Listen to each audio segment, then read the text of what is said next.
Et toutes nos excuses pour cette coupure, indépendamment de notre volonté. C'est la CET qui vient de passer par là. Néanmoins, nous poursuivons avec nos invités autour de cette table.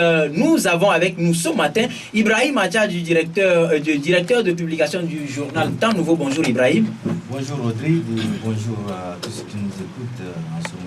Et Justin Anani, journaliste freelance. Bonjour Justin. Rodrigue, bonjour, et bonjour à tous les fidèles de cette émission.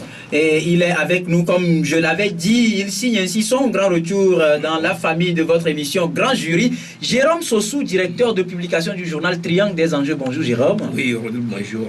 Bonjour à tous les auditeurs. Je profite en même temps de l'occasion pour souhaiter les meilleurs vœux, beaucoup de santé à tous les Togolais, à partir du premier responsable, le chef de l'État, Faure Gnassingbé, jusqu'au dernier Togolais, et toute la population du Togo, les prisonniers, les malades, tout le monde. Bonne année, beaucoup de santé, que Dieu protège notre pays, que ce pays retrouve la paix. Voilà, je vous rappelle que vous pouvez participer à cette émission à partir de deux numéros 91 05 80 80 97 25 86 86. Ceci étant, rapidement, nous allons ouvrir avec l'affaire des incendies des marchés, des grands marchés de Kara et Lomé. Hier, Justin Anani, les sinistrés étaient face à la presse pour une fois encore pousser leur ras-le-bol face à une situation qu'elles ont du mal à maîtriser depuis que cette affaire des incendies a anéanti leur force économique. Beaucoup de vies sont passées par là. Il y en a encore qui sont traumatisés. Il y en a d'autres qui sont malades. Aujourd'hui, à ce jour, Justin, qu'est-ce qu'on peut encore dire de ce dossier des affaires des incendies? Non, il faut quand même dire que c'est vraiment un drame. Ça fait plus de deux ans que ces femmes sinistrées se retrouvent dans cette situation et que depuis là, rien n'a été fait. Donc aujourd'hui, elles ont décidé de porter l'information au niveau de l'opinion et également au niveau de l'opinion nationale et internationale sur le fait que depuis, non seulement la justice n'a pas été faite, mais au même moment, elles n'ont pas été dédommagées un temps soit peu. Donc je pense que c'est dans ce but-là. Mais lorsque vous prenez par exemple le premier élément de cette affaire et qui aujourd'hui préoccupe ces femmes, c'est de savoir et qui est quels sont ceux-là qui, enfin, ces gens-là qui ont posé ce acte criminel. Je pense qu'au jour d'aujourd'hui, il va falloir que l'opinion soit clarifiée et soit située. Que voilà, ce sont ces gens-là qui ont posé. Que l'État togolais a mené des enquêtes au cours desquelles beaucoup de personnes ont été interpellées et inculpées dans cette affaire. Je pense que l'enquête que l'État mène jusqu'à ce jour, où il y a encore des détenus, des présumés, donc dans ce dossier-là, lorsque vous prenez un certain nombre d'éléments au niveau de cette enquête, vous comprendrez aisément que la façon dont la démarche a été menée, cette façon ne sied pas véritablement à ce que réellement on puisse connaître les vrais coupables. Parce que lorsque vous arrêtez des gens qui, à un moment donné, ont fait des déclarations au niveau de l'enquête préliminaire, et au même moment, ces gens-là sont revenus sur leurs déclarations, comme quoi, voilà, ils ont été... Parler de Mohamed Loum. Et non seulement Mohamed, il y a beaucoup, aujourd'hui, pratiquement 8 personnes qui sont dans le cadre aujourd'hui, et certains sont malades qui se retrouvent au niveau de Cabanon. Et vous comprendrez aisément que ces gens-là ne se reprochent pratiquement rien du tout dans cette affaire des incendies. Et moi, je ne peux pas comprendre que dans un pays dit état de droit, un pays sérieux, et qu'il y a ce crime-là, on n'a pas su prendre la mesure de l'événement, et très rapidement on s'est précipité non seulement pour détruire le corps du délit, qui est détruire le corps du délit, qui est un élément fondamental dans une enquête. Mais il fallait reconstruire le marché pour réinstaller confortablement les dames. Je ne le pense pas, je ne le pense pas. Qu'on doit se précipiter de la sorte pour aller détruire le corps du délit au même moment que les criminels, les vrais coupables ne sont pas encore connus. Et lorsque vous retournez en arrière un tout petit peu dans ce dossier, vous comprendrez que non seulement l'État s'est précipité pour arrêter les opposants, et nous avons eu également vent, comme quoi ceux-là qui étaient tellement cachés derrière cette histoire-là ont décidé de réduire à néant les femmes commerçantes aisées, les hommes commerçants de ce grand bâtiment de Lomé, et qui, ma foi, soutiennent l'opposition dans tout ce qui se fait. Et l'objectif qui est fixé dans tout ça, c'est le maintien d'un système qui régente la vie de la nation depuis des années. Et si vous permettez, je reviens un tout petit peu pour dire, l'endroit où la conférence de presse a été organisée hier, moi, m'a rappelé beaucoup d'événements parce que un 5 janvier 1993, c'est à la place Léo Jardin là-bas, et qu'on a massacré des milliers de Togolais. Et jusqu'au jour d'aujourd'hui, aucune enquête n'a été diligentée pour trouver les vrais coupables. Donc plus de 22 ans après, on s'est rendu compte qu'il s'est passé un drame, les sinistrés sont là, personne n'a pris la mesure du possible pour leur venir en aide. Pire encore, certains jeunes se sont réclamés proches du chef de l'État qui ont en ce moment-là rassuré les dames comme quoi le chef de l'État Faure Gnassingbé allait porter des aides. Et dans cette logique, une opération de téléthon a été organisée. Et c'est quand 3 millions ou plus ont été quand même collectés. Et au jour d'aujourd'hui, ces femmes disent qu'elles n'ont jamais rentré en possession de ces fonds-là. Et vous comprendrez que les femmes ont été narguées pratiquement dans ce dossier-là. Donc, je n'ose pas peut-être accuser tout de go le gouvernement ou l'État togolais dans ce qu'on peut appeler la voyoucratie de haute gamme. Mais ce qui se passe là, moi, je ne peux pas comprendre parce que non seulement il y a un établissement public qui s'occupe de la sécurité de ce marché-là, mais la présidente ou la directrice qui est en charge de diriger ce marché-là aujourd'hui est toujours en poste. Elle n'a jamais été écoutée, à mon sens. Elle n'a jamais été inquiétée. Elle est toujours là. Et les femmes sont dans la détresse. Moi, je pense que c'est fondamental aujourd'hui. Et c'est leur droit qui est systématiquement violé dans ce dossier. Si l'État ne peut pas faire en sorte qu'une enquête internationale indépendante soit quand même diligentée pour connaître les vrais coupables, pour que la responsabilité soit située, il va falloir que ces femmes-là entament des démarches au niveau même des juridictions supranationales sur le continent, notamment la Cour de justice de la CEDEAO, qui, à mon sens, viendra peut-être clarifier les donnes, parce que ce qui s'est passé là, c'est hors pair et ça sort vraiment de l'imaginaire. Pensez à aller incendier deux grands marchés dans un pays pour des intérêts. Et il avouait, moi, jusque-là, je fouille, je n'arrive même pas à comprendre. En tout cas, jusque-là, comme vous-même vous l'avez dit, les personnes interpellées sont jusque-là des présumés et on n'a pas encore déterminé clairement, on n'est pas encore allé au procès pour dire si véritablement ces personnes sont mêlées de près ou de loin à ces incendies. Ibrahim, par rapport à cette affaire des incendies, tout à l'heure, Justin a parlé de ce fameux téléthon qui finalement active un peu le courroux de ces dames qui poussent leur ras-le-bol. Qu'est-ce que vous en dites? Oui, mais avant de revenir sur le téléthon dont parlait mon camarade, mon confrère Justin Anani, il va falloir que je réagisse par rapport à certains... Il va falloir que je réagisse par rapport à certains propos. Donc, je disais donc avant de réagir sur les propos il faut que je réagisse plutôt par rapport à certains propos de mon confrère Justin Anani, et pour dire que ce qui s'est passé dans cette affaire des incendies, c'est que il y a eu vraiment un drame, et c'est un drame économique dans notre pays, parce que de mémoire de tous les Togolais, on n'a jamais assisté à pareil crime économique dans notre pays. Et tous les Togolais, je pense qu'ils sont vraiment très compatissants par rapport à tout ce que vivent nos chères mamans qui ont passé toute une vie à construire ce commerce. Mais il faut dire qu'il y a eu quand même des actions qui ont été menées. On ne peut pas dédommager à l'état actuel, parce que pour qu'on dédommage, il faut qu'on aille à un procès, on identifie clairement les auteurs de ce crime. Mais si on parle de dédommagement à l'heure actuelle, je pense que ça veut dire que le gouvernement est visé dans cette affaire. C'est comme si c'est le gouvernement ou bien c'était, disons, les dirigeants actuels qui sont rendus coupables de cette forfaiture. Mais en revanche, il faut aussi faire remarquer que les victimes de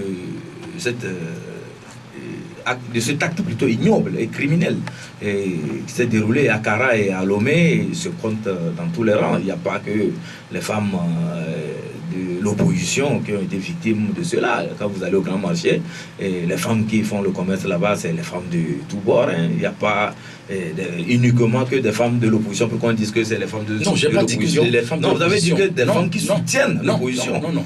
Donc l'information qui a été véhiculée, on estime que les femmes qui font des activités au niveau de ce grand bâtiment soutiennent l'opposition. Si tant que c'est l'intention qui peut pousser éventuellement à aller incendier, c'est là où je dis que c'est grave. C'est pourquoi je dis qu'il ne faut pas prendre pour, disons, parole d'évangile ces propos. C'est des propos qui ne se vérifient pas sur le terrain, parce que j'en connais des femmes qui ont été victimes, mais qui, lors des mouvements politiques s'affichent dans le bloc du parti au pouvoir, et il y en a aussi qui s'affichent aussi dans le bloc du parti de l'opposition togolaise. Il y en a aussi qui sont neutres, qu'on ne voit même pas dans des mouvements politiques, qui sont toujours des femmes religieuses, qui sont toujours dans des associations religieuses, qui ne se manifestent même pas au point de vue politique. C'est pour dire que c'est un drame qui a frappé toute la nation togolaise, toutes catégories confondues et de tous bords politiques. Donc il ne faut même pas spécifier, dire que c'est des femmes qui soutiennent l'opposition et le drame a été joué. Les criminels savent pourquoi ils l'ont fait. Je pense que tôt ou tard,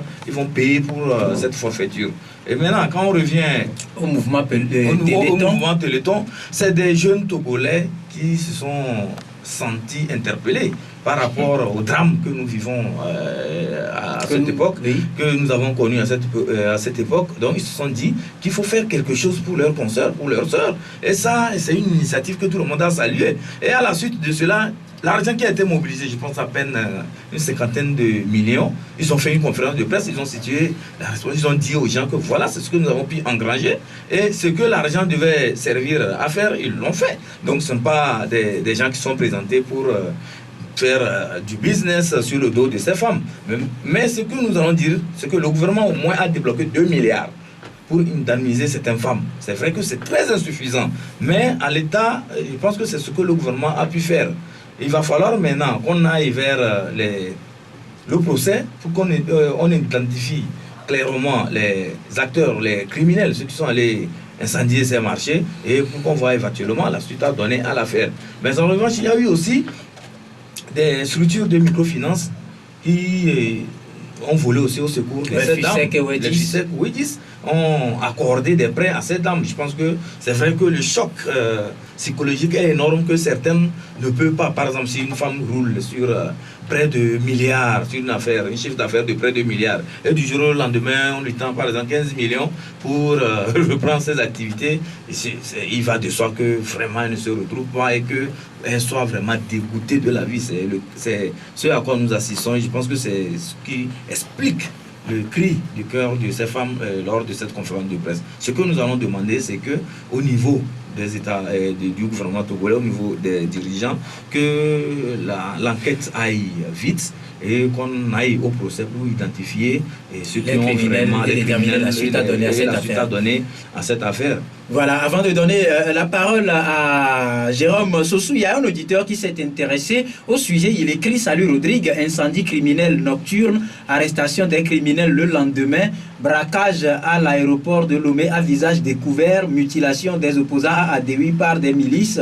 Où sont ces criminels? Quel travail abat notre service de renseignement? Que les gens cessent de mentir au peuple. Ça, c'est un auditeur qui l'écrit. Un autre qui dit: je ne suis pas d'accord car tout bord politique est victime des incendies, et qu'il soit courtois envers les autorités quand ils parlent de la voyoucratie. En tout cas, Jérôme, en tout cas, c'est ça, ce sont les auditeurs qui ont envoyé leur message. Chez vous, au niveau de Triangle des enjeux, vous avez eu à traiter ce sujet. Aujourd'hui, quelles sont les dernières informations?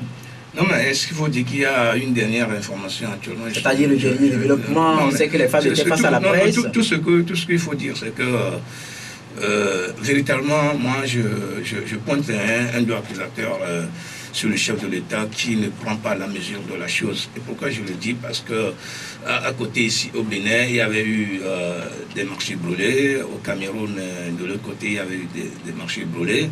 Il y en a eu au Ghana. Il y en a eu au Ghana. Et je crois que dans tous ces pays-là, les chefs de l'État se sont levés.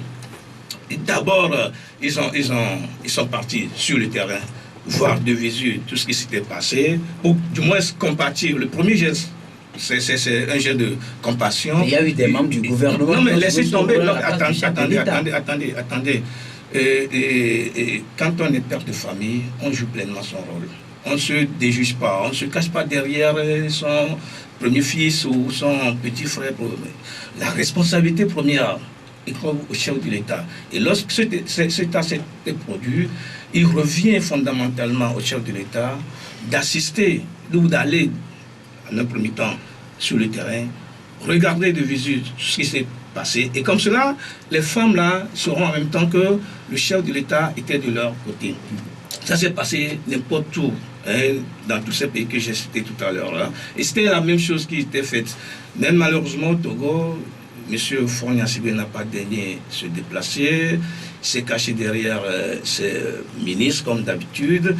Et je ne sais pas si réellement, fondamentalement, ces ministres seront en mesure, hein, de le faire les comptes fidèlement.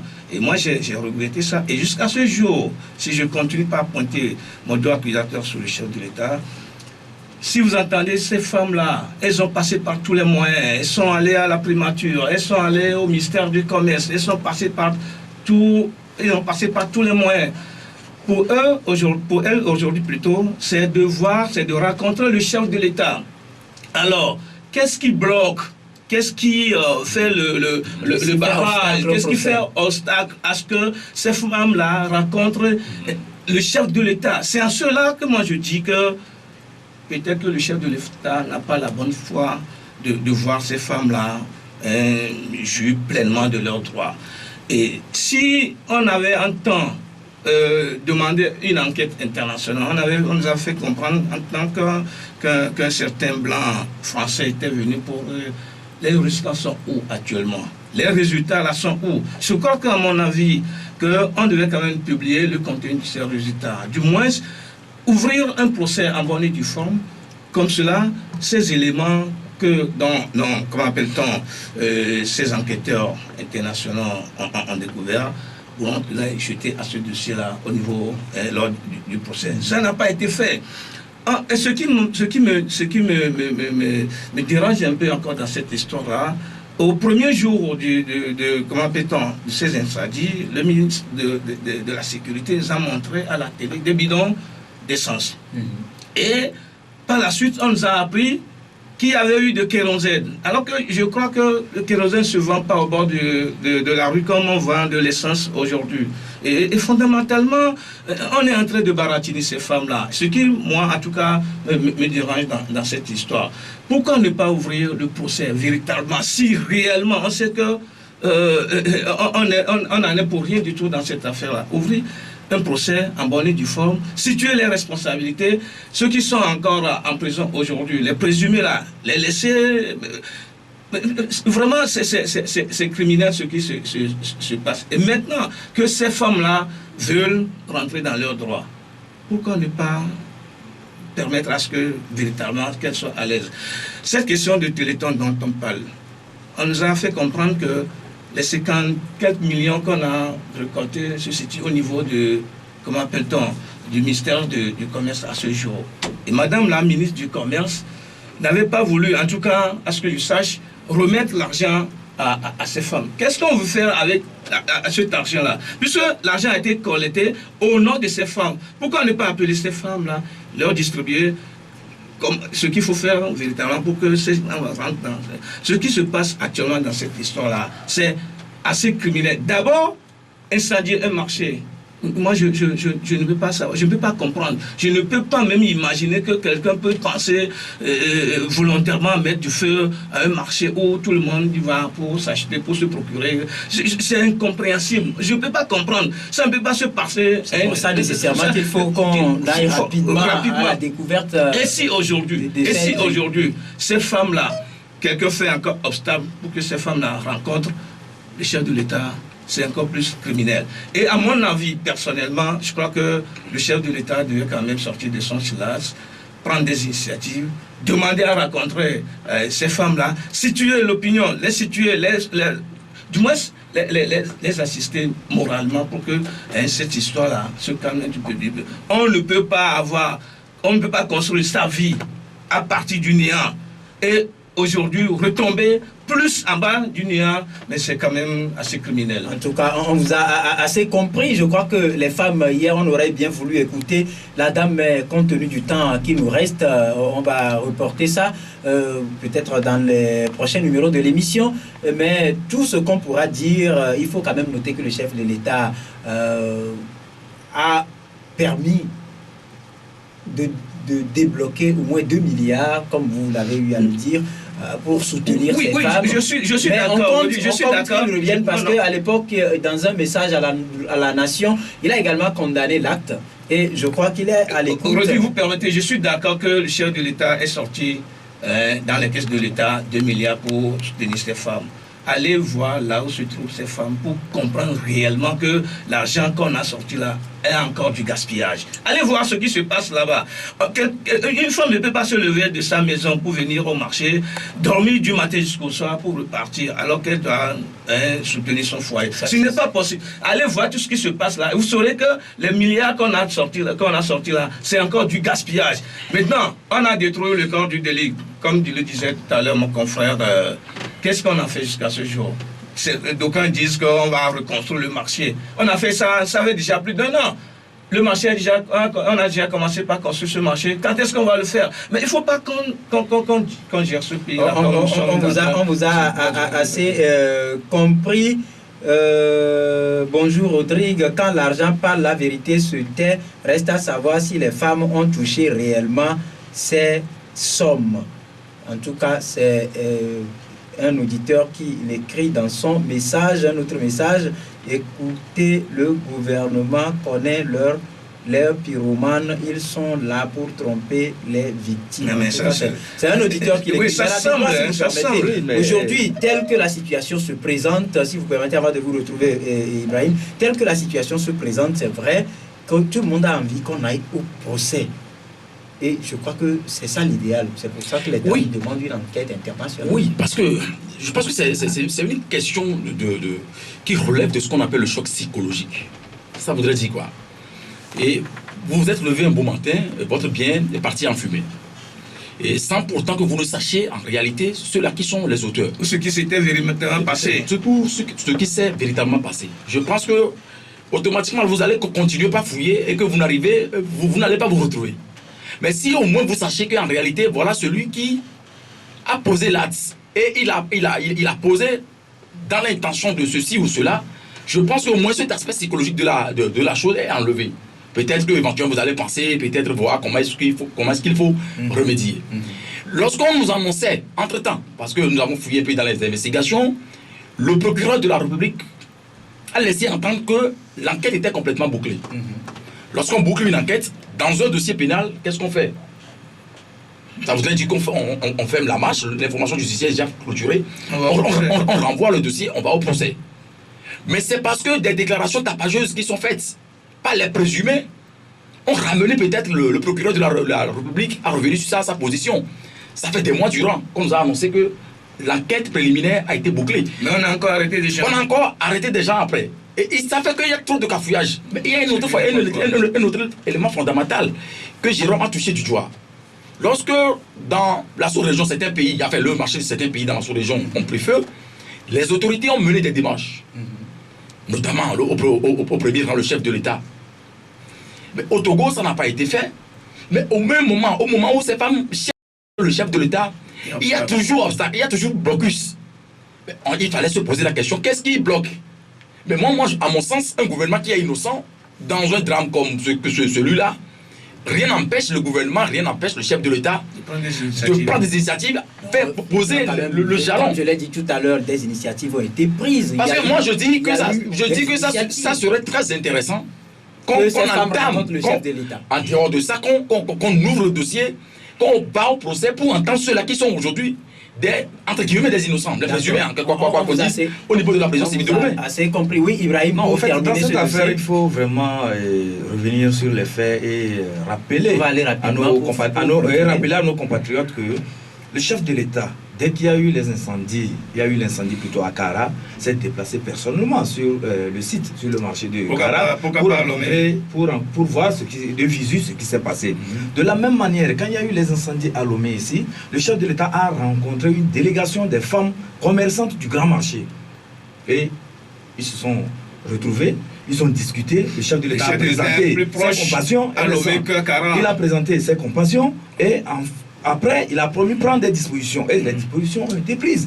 Il y a eu ce que je vous disais tantôt, l'indemnisation de certaines femmes. On leur a donné près de 2 milliards et le chef de l'État aussi a instruit le gouvernement de construire des sites provisoires, ce qui est fait. Il y a eu des prises en charge psychologiques. Il y a eu des prises en charge psychologiques. Il y a des médecins qui ont été débloqués. Et au niveau de la microfinance, on a activé comment on l'appelle, les mécanismes de prêt à faible taux et des prêts sans même intérêt. Sans intérêt. Tout ça là pour accompagner ces femmes. C'est dire que le gouvernement a fait des efforts pour que vraiment les femmes retrouvent un temps soit peu le sourire. Donc elles n'ont pas été abandonnées. Quand on me dit que ces femmes veulent rencontrer le chef de l'État et elles n'arrivent pas à rencontrer le chef de l'État, qu'il y a blocage, mais je dirais que c'est... Je ne suis pas tout à fait d'accord avec ça. Je crois que Ibrahim n'est pas les femmes. Non, j'ai l'information. Il ne suffit pas de rester dans son camp ou bien dans son coin et crier qu'on veut rencontrer le chef de l'État et tout de suite le chef de l'État va envoyer. Ibrahim n'a pas l'information. Il y a Madame Dogbé qui est bien avec ses femmes. Mais est-ce que les femmes là ont approché Madame Dogbé, la directrice de cabinet du chef de l'État, pour rencontrer le chef de l'État? Il n'y a pas eu ça. Et maintenant, là où l'affaire même se complique, c'est qu'il y a eu une politisation de cette affaire. Il y a eu une politisation de cette affaire. Je vais vous expliquer un certain nombre de faits. Lorsqu'il s'est agi du dialogue Togo Télécom 2, certains leaders de partis politiques ont ajouté sur les points à discuter le fait d'abandonner tout ce qu'il y a et qui concerne ces incendies de marché. Vous comprenez? Les leaders étaient inculpés. Certains leaders. Ils étaient inculpés. Ibrahim a de faire une diversion. Non, laissez-le aller au bout de sa logique. Laisse la justice faire son travail. Et pourquoi ces leaders voudraient qu'il y ait discussion, qu'il y ait une certaine entente entre les acteurs politiques qui se sont retrouvés à Togo Télécom 2 pour faire mes bases, pour faire un coup d'effaceur sur cette affaire des incendies? C'est que indirectement, il y a une affaire et il y a beaucoup de choses qui sont en guise sous roche. Donc, ne venons pas jouer à l'avocat de qui que ce soit. Cette affaire est un drame national et la justice doit aller jusqu'au bout. On vous a assez compris. 2 secondes. Si les femmes étaient parties à la primature, je crois que le Premier ministre est le siège suprême de Mme Dogbé. Qu'est-ce que Mme Dogbé pourra faire si les femmes... Je vous parle de la directrice de cabinet du chef de l'État. Non, laissez tomber. Non, pas de Mme Dogbé. C'est de la diversion. C'est de la diversion. Ce n'est pas une diversion. Ce n'est pas une diversion. Les femmes là étaient parties... Si je vais rencontrer Jérôme Sossou, je vais dans sa direction. Je vais au sein de son journal. Ibrahim, vous n'avez plus la parole. C'est Jérôme qui l'a... La ministre du Commerce est la première interlocutrice de ces femmes. Ces femmes ont fait des démarches envers cette ministre-là. Elles n'ont pas pu. Qu'est-ce que Mme Dogbé vient chercher? Parce qu'elle est directrice de cabinet. Maintenant, je suis d'accord. Maintenant, ces femmes-là accusent son patron. Qu'est-ce qu'elle va faire, Mme Dogbé? Elle va faire comment? Et pourquoi elle veut voir le patron alors? Très bien. On vous a assez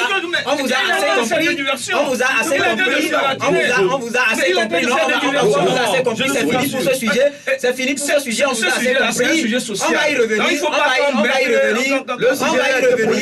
revenir. Rapidement, si vous permettez, quelques messages des auditeurs. Dites, si on ne détruit pas le bâtiment, il ne va pas causer un accident. C'est un auditeur qui pose la question. Encore 2 autres messages. Voilà. Attention. Bonjour KNTB, le président Faure et les partenaires en développement savent aujourd'hui que ce sont les gens du pouvoir unir qui ont brûlé. En tout cas, ça c'est...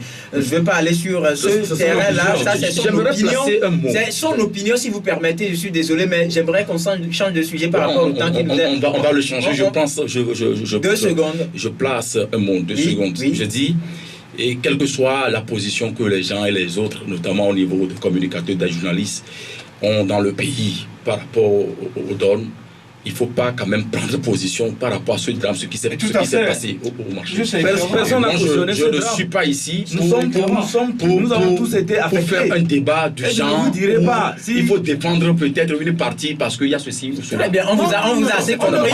On vous a assez compris. Je tiens quand même. Je tiens à préciser que nous sommes en train, comme vous-même vous le savez, d'apporter notre pierre à la construction de notre cher pays, le Togo. Et c'est notre hymne national qui nous le recommande. Togolais, viens Bâtissons la cité. Ceci étant, nous allons aborder le second sujet qui est relatif au processus électoral. Et messieurs, nous allons aborder rapidement, Jérôme, on a fini l'opération de révision de liste électorale dans la zone 1.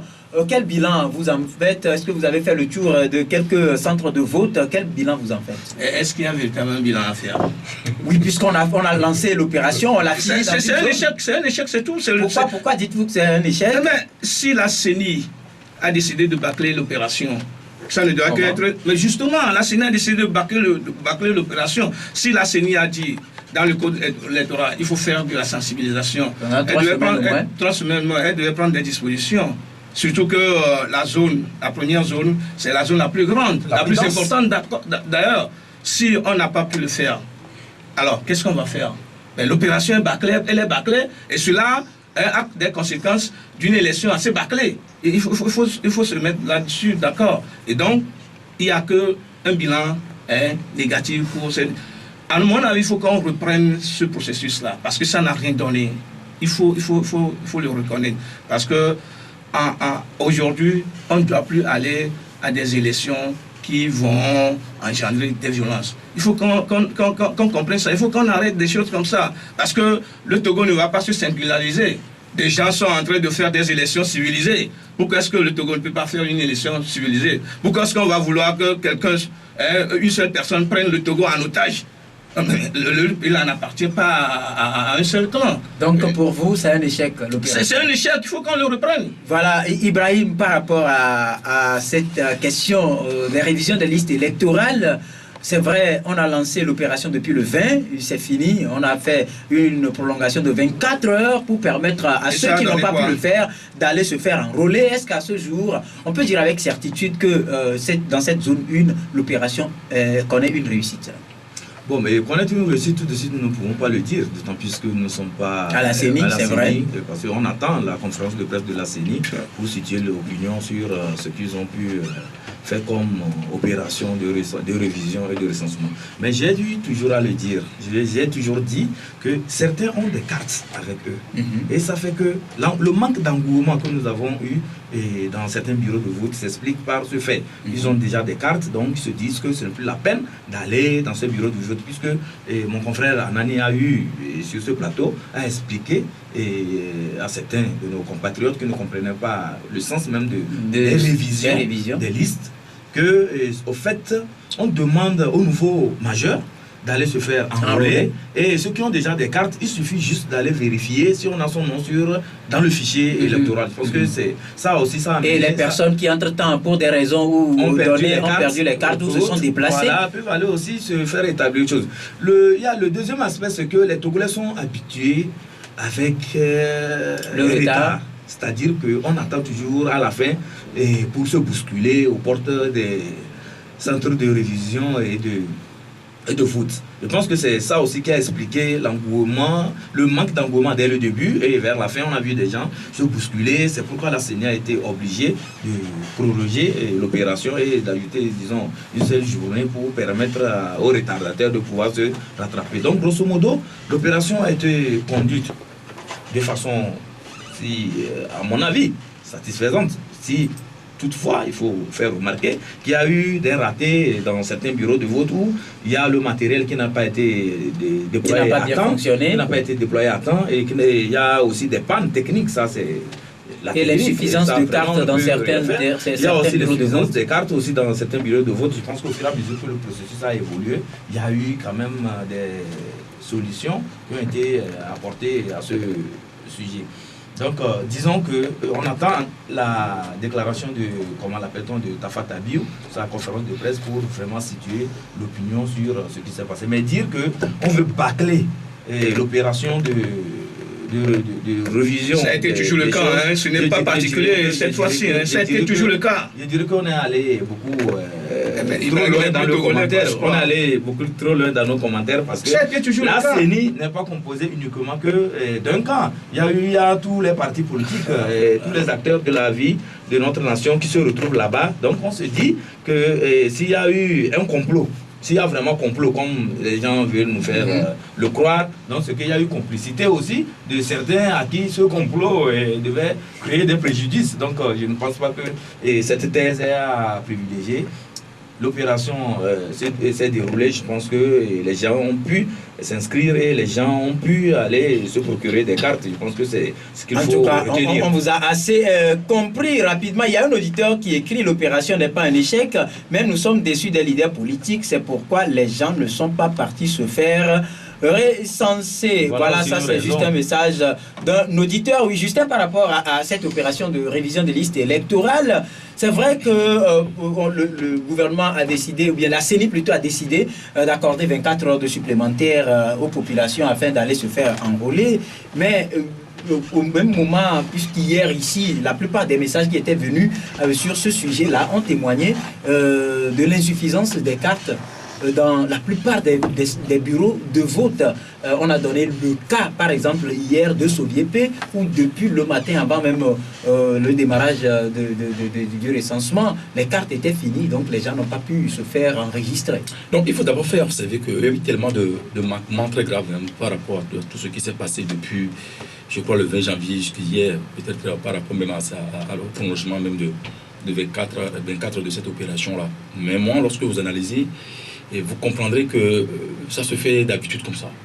Et ça rentre dans la logique du pouvoir qui régente un clan, qui régente la vie de la nation, qui ne veut pas l'alternance, qui ne veut pas les réformes, et qui fait tout à dessein pour démobiliser, pour décourager les électeurs. Alors qu'en réalité, il y a les militants de tout bord. Moi, je ne parle pas en termes de militants. D'abord, le vote, c'est un devoir civique du citoyen. Donc, il revient au gouvernant de faire en sorte que le citoyen ne soit pas découragé vis-à-vis de ce devoir-là. Donc, si les gouvernants font tout et tout pour démobiliser, pour décourager les citoyens d'accomplir ce droit-là, qui est un droit fondamental, moi, je pense que là, il y a problème. Ça, c'est le premier élément. Le deuxième élément, lorsque vous analysez, par exemple, les 3 zones, vous comprendrez aisément que c'est la zone où il y a tellement plus de densité, c'est au niveau de la zone 1. Et le bon sens voudrait que lorsque vous remarquez, ou que d'habitude, lorsque vous entamez une opération de ce genre, il y a toujours des manquements, des défaillances, il va falloir la commencer au niveau de la zone où il y a moins de densité, c'est-à-dire la zone où il y a moins de population. Et lorsque vous prenez par exemple les 3 zones, je pense que c'est à l'extrême, au niveau de la zone de Dapaon, qui est réservé peut-être pour la dernière étape, c'est au niveau de cette zone-là où il y a moins de population par rapport à ces 2 zones qui sont des zones qui connaissent plus de densité. Mais si ça n'a pas été fait et que c'est au niveau de la zone numéro 1 ou la zone 1 et qu'on a entamé ce processus et qu'on a relevé autant de manquements, je pense qu'il y a problème. L'autre élément aussi qui est un élément fondamental, il est dit dans les tests, et qu'à chaque année, il faut réactualiser le fichier électoral. Ce n'est pas moi qui est Justin qui le dit. C'est écrit dans les tests. Mais le gouvernement fait fi de ne jamais les respecter. Donc là, personne ne me dira le contraire.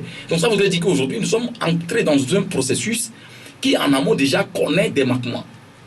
Donc si le processus qu'on connaît des manquements, au-delà du fait que, voilà, au niveau des comportements, comme quelqu'un a eu à le soulever, et que, voilà, le comportement des acteurs politiques, des leaders de l'opposition, ou de quoi. Mais moi, je fais observer que lorsqu'on vit dans une dictature, dans une monarchie, ce ne sont pas les leaders de partis politiques qui viennent libérer le peuple. C'est le peuple qui prend toujours son destin à main. On l'a vu ailleurs. On l'a vu récemment au niveau de la République démocratique du Congo. Au moment où Kabila a passé par tous les moyens pour introduire une disposition lui permettant de ne pas quitter le pouvoir en 2016. On a vu la mobilisation du peuple congolais. Au Burkina récemment, le 30 novembre, on a vu que l'opposition à un moment donné n'arrive pas à rassurer. Et le parti au pouvoir aussi, Blaise Compaoré, qui exprime clairement son intention de ne pas accepter l'alternance politique. On a vu le peuple a pris ses responsabilités en main. Donc, moi, c'est un faux débat de dire aujourd'hui qu'il y a quelqu'un qui est de l'opposition, qui s'appelle X, Y ou Z, à qui on a confiance, et au même moment, il y a un système qui régente la vie de toute une nation pendant des décennies, et il y a la souffrance, la misère galopante, et qu'au même moment, on espère que c'est quelqu'un d'autre qui viendra libérer tout un peuple.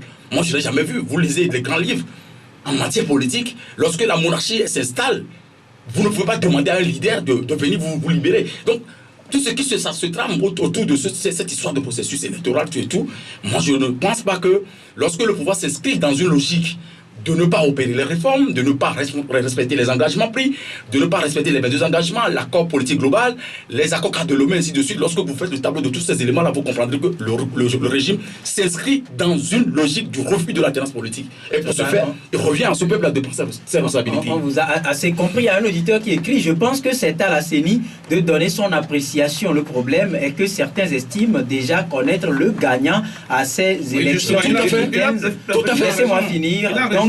Donc, pas besoin de réviser leur carte. Et c'est un auditeur qui l'écrit, Louis Tassé, qui envoie donc ce message. Quoi qu'on dise, comme l'auditeur l'a écrit, il revient à la CENI. Vous permettez, lorsqu'on dit déjà que le score du chef de l'État est déjà planifié, bon, ça circule un peu partout. Ça démobilise en fait. C'est ça la réalité. En tout cas, on revient rapidement dans ce débat. Ibrahim, c'est vrai, comme on l'a dit, c'est vrai que la CENI, un auditeur vient de l'écrire, a donné 8 heures, pas 24 heures, c'est selon ce que l'auditeur a écrit. Aujourd'hui, on relève des insuffisances. Qu'est-ce qui mérite d'être fait pour que tous les Togolais jouissent pleinement de leur droit de vote? J'ai toujours dit que la CENI, c'est l'institution qui est chargée de conduire le processus. Et donc, au niveau de cette institution, ce n'est pas seulement un bord politique qui se retrouve là-bas, c'est toute la nation, toutes les forces vives de cette nation qui ont délégué, qui a plutôt délégué des gens au niveau de cette CENI. Et lorsqu'ils sont là-bas, ils travaillent pour la nation togolaise. Donc, si certains parmi eux se montrent laxistes par rapport à certaines questions de l'heure, par rapport au processus qui est enclenché, ça fait leur problème. Mais ce que nous disons, c'est que nous voudrions que la CENI organise ce processus dans le respect des lois en vigueur et surtout dans une transparence qui fera que notre pays sortira la tête haute au lendemain de ces élections. Ceci dit, lorsqu'on dit que c'est intentionnellement que la CENI est en train de bâcler le recensement dans la zone 1, je dis que c'est un débat qui n'est même pas fondé.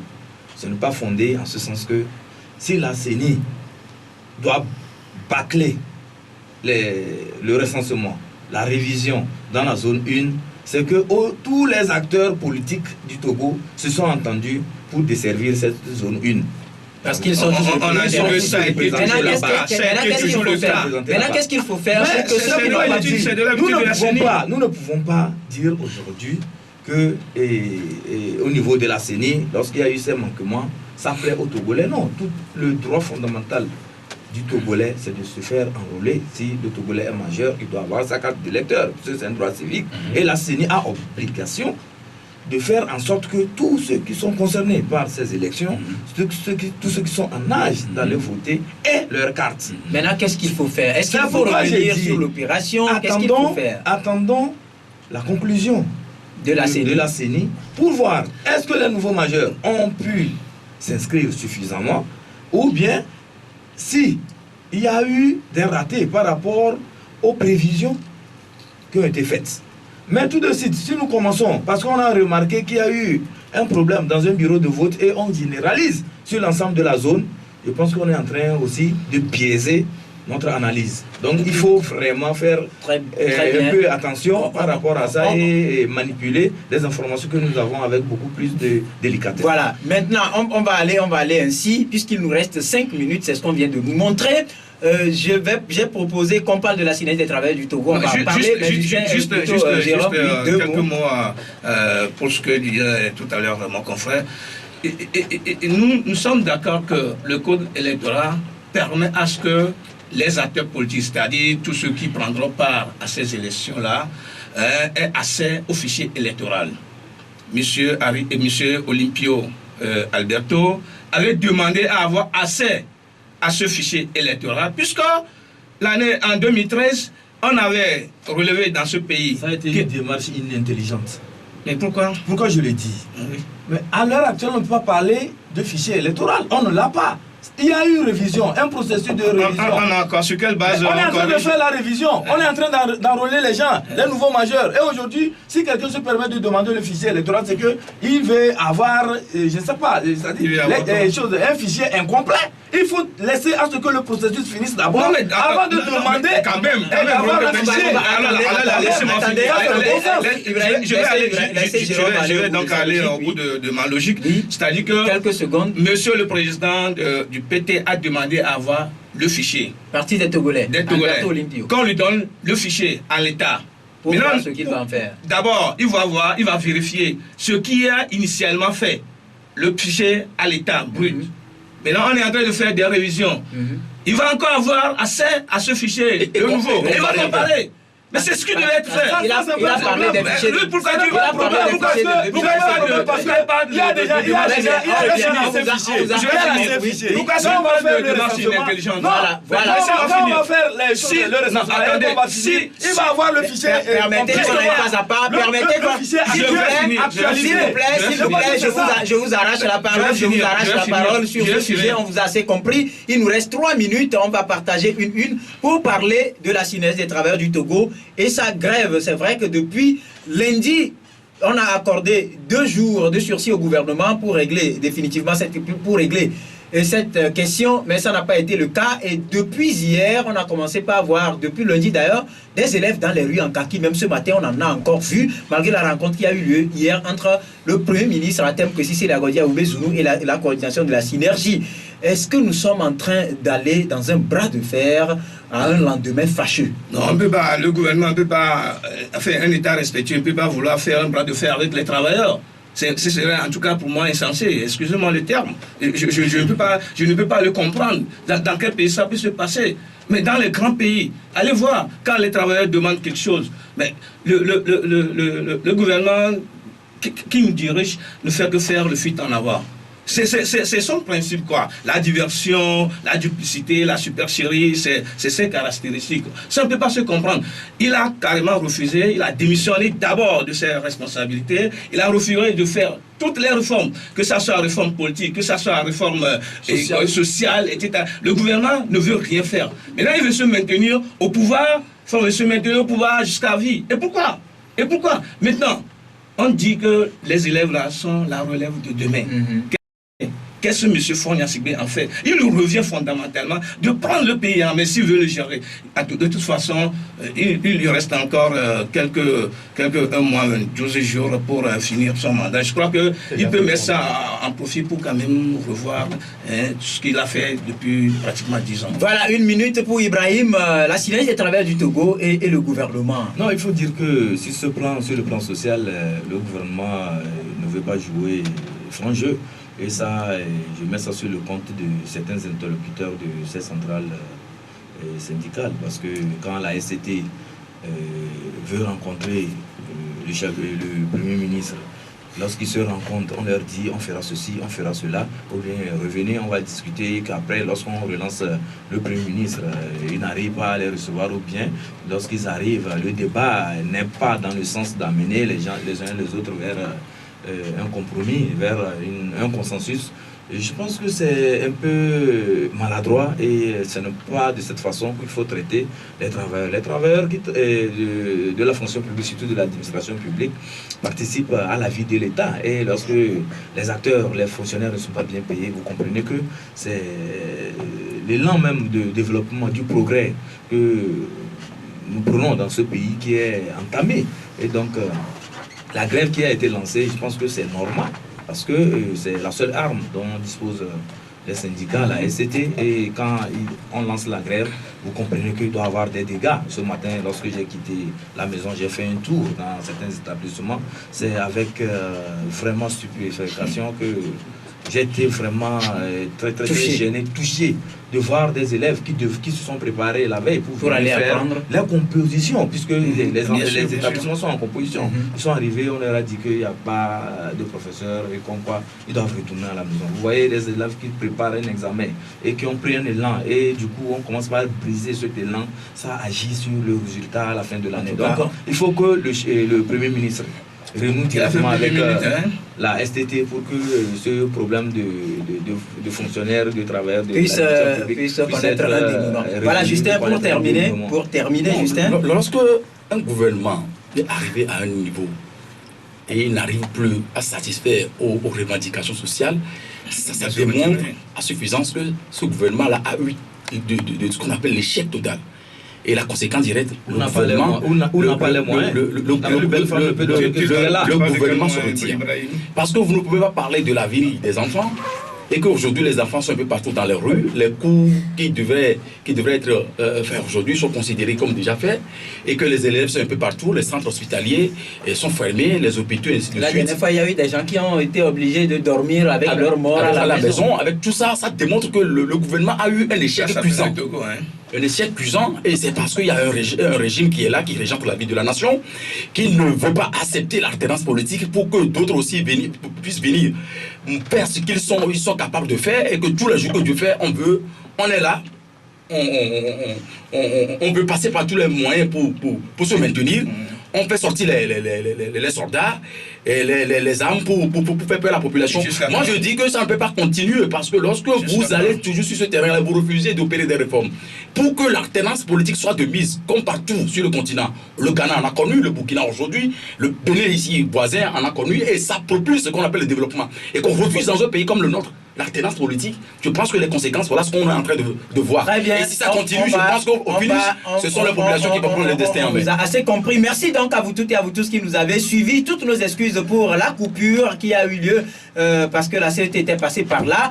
Bien de choses à vous qui nous avez suivis. Merci à Ibrahim Acha du journal Temps Nouveau, Jérôme Sossou du Triangle des Enjeux, Justin Anani, journaliste freelance, bonjour et merci plutôt également à Innocent Zéou qui était derrière la technique pour KMTB, Émilie derrière la caméra pour Togo Vision, sans oublier les équipes techniques des médias partenaires www.ebenradio.com, www.togovision.com, Radio VGK à Palimé, Radio Lumière à Anéro.